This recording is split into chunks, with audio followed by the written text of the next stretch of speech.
Hi guys, আজ আমি আর আমার দাদা যাচ্ছি একটা নতুন খাবারের জায়গা এক্সপ্লোর করতে। তাই ভাবলাম তোমাদের সাথে একটু শেয়ার করে দিই। অনেকের মুখে রিভিউ শুনেছি, কেউ বলেছে খুব ভালো, কেউ কেউ বলেছে খুব একটা ভালো নয়। তাই আজ আমরা চলে এসেছি তোমাদেরকে অনেস্ট রিভিউ দেবো বলে।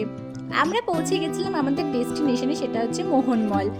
যারা বহরমপুরে থাকো আশা করি তোমরা তো সবাই চিনবে, যার মধ্যে রয়েছে 90s প্যালেস বলে একটা রেস্টুরেন্ট। সেখান থেকে আমরা অর্ডার করেছিলাম 90s প্যালেসের special mutton dum biryani, যার প্রাইস পড়েছিল 349। আমরা খাবারটা প্যাক করে নেব বলেছিলাম, আমাদের 20 মিনিটের মতো ওয়েট করতে হয়েছিল। তারপর আমরা সোজা চলে এসেছিলাম বাড়িতে।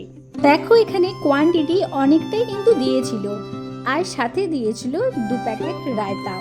এরপর আমরা বসে পড়েছিলাম খাবার খেতে। এখানে দেখো রাইসের কোয়ান্টিটি অনেকটাই ছিল, দিয়েছিল একটা ডিম, আর ছিল 3 পিস মাটন। মাটনের পিসগুলো আমি তোমাদেরকে একবার দেখিয়ে দিচ্ছি। তো ব্যাস, স্যালাডও দিয়েছিল। এবার তো ছিল রিভিউ দেওয়ার পালা। আমার মনে হয়েছিল প্রাইস অনুযায়ী মাটনের পিসটা যদি একটু বড় হতো তাহলে হয়তো ভালো হতো। যাই হোক, খাবারের কোয়ালিটি খুব ভালো ছিল আর খেতেও খুব টেস্টি, তোমরা একবার ট্রাই করতে